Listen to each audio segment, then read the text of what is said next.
Assalamualaikum warahmatullahi wabarakatuh. Kembali lagi di Belajar Bersama Putri. Pada kesempatan kali ini, kita akan membahas mengenai metode geomagnet. Nah, batuan di dalam bumi mengandung mineral-mineral yang sebagian juga memiliki sifat kemagnetan. Mineral tersebut kemudian terinduksi medan magnet bumi dan menimbulkan medan magnet sekunder. Hal inilah yang menjadi dasar dari metode geomagnet.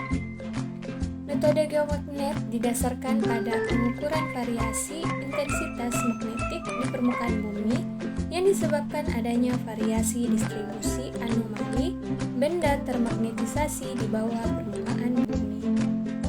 Variasi intensitas medan magnetik yang terukur kemudian ditafsirkan dalam bentuk distribusi bahan magnetik di bawah permukaan, yang kemudian dijadikan dasar bagi pendugaan keadaan geologi yang mungkin.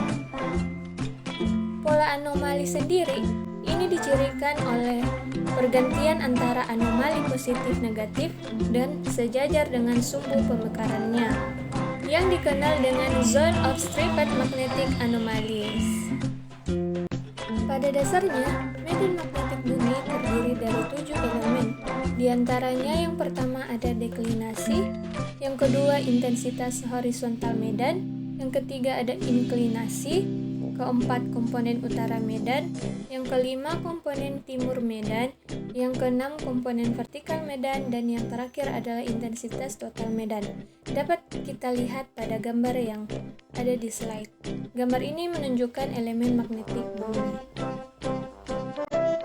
Intensitas medan magnet di permukaan bumi diukur menggunakan magnetometer. Hasil dari pengukuran magnetometer berupa penjumlahan dari medan magnet bumi utama yang dibangkitkan oleh outer core dan dihilangkan dengan koreksi IGRF. Di mana persamaan yang digunakan adalah delta T sama dengan TOBS dikurang TIGRF, di mana TOBS sama dengan medan magnetik total yang terukur oleh magnetometer, sedangkan TIGRF sama dengan medan magnet teoritis berdasarkan IGRF pada stasiun TOBS, dan TVH yaitu koreksi medan magnet akibat variasi harian.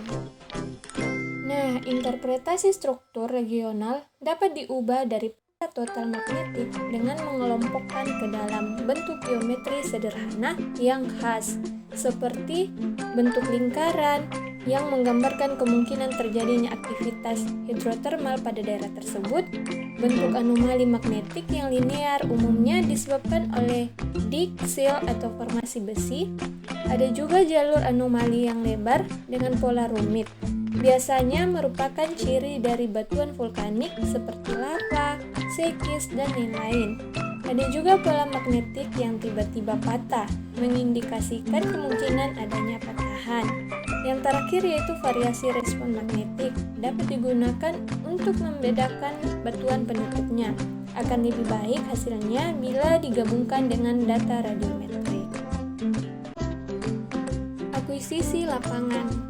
Sebelum melakukan akuisisi lapangan, langkah awal yang harus kita lakukan adalah survei pendahuluan. Tujuannya yaitu untuk mengetahui gambaran umum mengenai lokasi survei.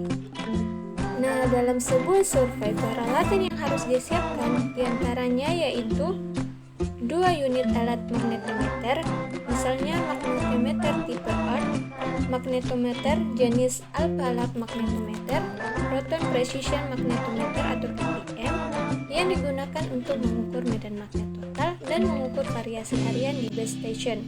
Yang kedua ada GPS, digunakan untuk menentukan posisi titik-titik pengukuran. Kemudian ada roll meteran, digunakan untuk mengukur jarak spasi antar titik pengukuran. Lintasan pengukuran dibuat dalam bentuk persegi. Berikutnya ada patok, digunakan untuk menandai titik-titik pengukuran medan magnet magnet total di masing-masing mobil station. Yang kelima ada alat tulis menulis. Berikutnya ada kamera. Dan yang terakhir yaitu seperangkat komputer yang dilengkapi perangkat lunak.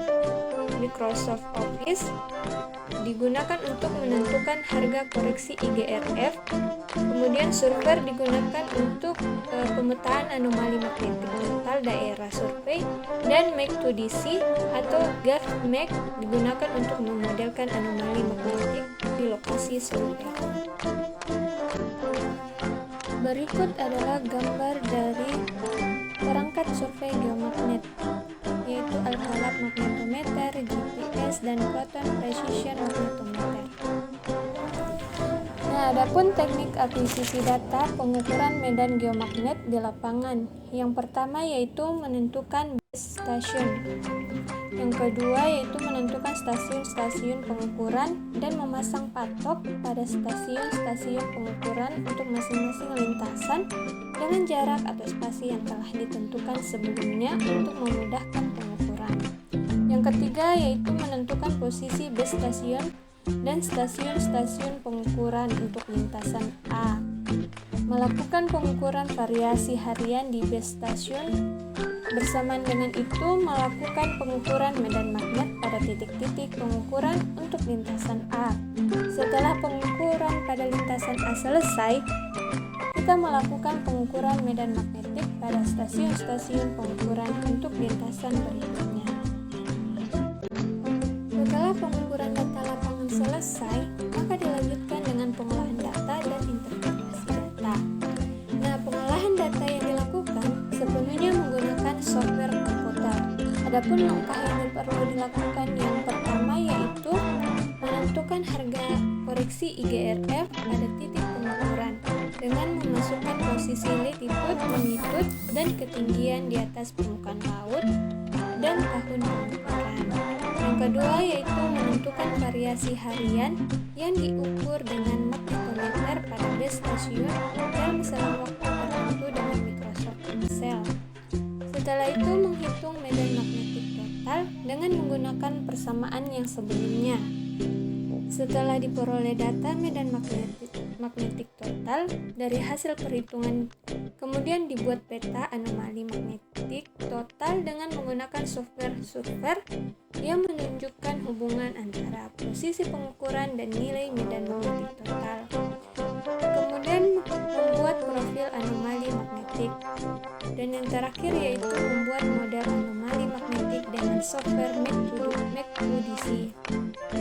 Adapun gambar lintasan pengukuran geomagnet sebagai berikut. Untuk tahap interpretasi data, geomagnet dilakukan secara kualitatif. Dalam hal ini, anomali magnetik material bawah permukaan dapat ditentukan dengan melihat pada peta anomali magnetik yang telah dibuat dengan software survey. Kemudian memperkirakan materi penyebab anomali magnetik berdasarkan model yang telah dibuat dengan software Mac2DC.